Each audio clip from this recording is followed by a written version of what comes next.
말씀의 제목은 주의 권세와 성령으로 생명사역을 감당하자, 주의 권세와 성령으로 생명사역을 감당하자, 이 제목을 가지고 함께 은혜를 나누려고 합니다. 예수님께서 당하신 수많은 고난, 어이없는 고난, 그것들은 단지 핍박의 문제만이 아니었습니다. 진짜 고난은 하나님의 일을 하면서 오해받는 것도 포함합니다.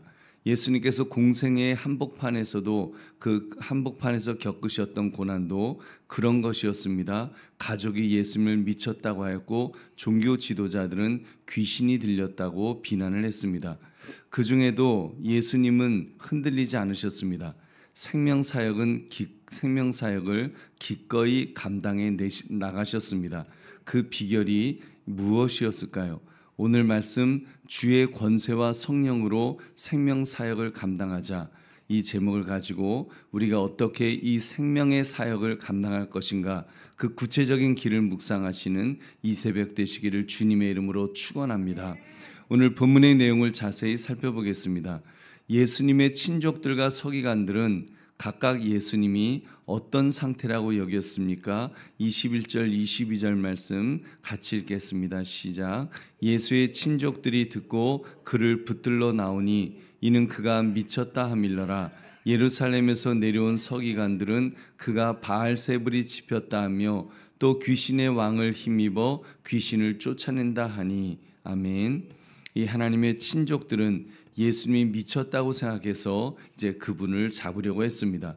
왜냐하면 그들은 어릴 적부터 예수님을 가까이에서 봐왔던 터라 예수님께서 하나님의 아들이라는 사실을 도저히 믿을 수가 없었던 것입니다. 여러분, 그렇습니다. 세상은 하나님의 권세를 오해합니다. 예수님의 친족들은 예수님의 열정을 광기로 해석했을 것입니다. 심지어 귀신을 쫓아내는 권세조차 사탄의 능력으로 돌렸던 것입니다. 결국 이제 서기관들은 귀신을 쫓아낸 능력이 주님께 있음을 인정하지 않았습니다. 그들은 성경에 대한 문자적 지식만 있을 뿐 정작 예수 그리스도에 관한 참된 지식은 전무하였던 것입니다.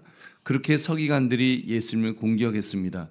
예수님께서 그러한 서기관들의 비방에 대해서 어떤 비유로 답하시면서 그들이 무슨 죄를 지었다고 말씀하였습니까? 우리 23절 말씀 같이 읽겠습니다. 시작. 예수께서 그들을 불러다가 비유로 말씀하시되 사탄이 어찌 사탄을 쫓아낼 수 있느냐. 아멘. 지금 그 서기관들이 이제 그 귀신을 바알세불이 집혔다. 지금 사탄이 지금 들어갔다. 그런 사탄의 힘이다. 지금 그런 식으로 말을 하니까 예수님은 사탄이 사탄을 내쫓는다는 말은 스스로 집을 무너뜨리는 일이라는 것을 지금 비유하셨던 것입니다. 그러니까 예수님께서는 귀신이 쫓겨나가는 것은 사탄의 힘이 아니다. 더 강한 성령의 힘에 의하지 않으면 이런 일이 일어날 수 없다는 것을 말씀하신 것입니다. 그래서 궁극적으로 예수님 자신의 능력임을 말씀하셨습니다. 예수님께서는 자신을 오해한 자들을 향해서 성령을 모독하는 자라고 말씀하였습니다. 그런 자들은 영원히 용서받을 수 없다고 경고하셨던 것입니다. 우리 29절 말씀 같이 읽겠습니다. 시작. 누구든지 성령을 모독하는 자는 영원히 사하심을 얻지 못하고 영원한 죄가 되느니라 하시니. 아멘. 예수님께서 이 상황을 단호하게 정리하였습니다. 성령의 사역을 귀신의 일로 매도하는 자는 회개의 길 자체를 막는 것이라고 하셨습니다. 성령은 회개를 일으키시고 예수님을 믿게 하시는데 지금 성령을 모독한다는 것은 결국 그 모든 것을 거부하는 것이라 하신 것입니다. 구원의 길 자체를 거부하는 죄, 용서받지 못할 죄라고 그렇게 경고하셨습니다. 우리 보배는 성도님들, 이 어둠의 세력인 사탄을 멸하시기 위해서 더 강한 성령의 힘으로 이 땅의 영혼들을 구원하러 오신 이 예수님을 볼 때 여러분은 무엇을 느낄 수가 있습니까? 여러분, 믿음 생활은 생명사역으로서 주님의 권능과 성령님의 도우심으로만 감당할 수 있다는 것을 우리는 깨닫게 됩니다. 여러분, 생명사역은 인간의 힘으로 감당할 수 없습니다. 우리의 사회적 지위나 인간적인 재주나 심지어 카리스마가 있다고 해서 감당할 수 있는 것이 아닙니다. 우리 인간의 힘으로는 못합니다. 아무것도 할 수 없습니다. 그러나 내 안에 계신 성령님께서 역사하시고 우리 주 예수 그리스도께서 함께 하실 때 능치 못할 것이 없는 줄 믿으시기 바랍니다. 우리 보배로운 성도님들, 오늘 말씀을 나의 삶에 적용해 봅시다. 여러분, 살아오면서 믿지 않는 가족이나 이웃에게 신앙 때문에 오해나 억울함을 당한 적이 있다면 여러분 언제이셨습니까? 여러분 생각해 보십시오. 믿음으로 잘 살아보려고 할 때 가장 가까운 사람이 나를 비웃으며 힘들게 할 때가 있으셨을 것입니다.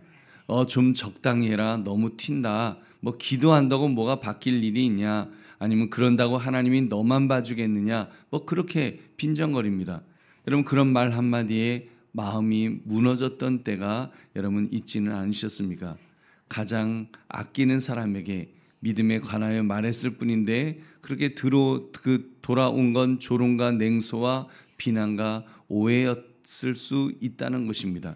여러분, 그럴 때 마음속에서 이런 탄식이 나올 것입니다. 주님, 왜 내가 믿음 때문에 이런 말 들어야 됩니까?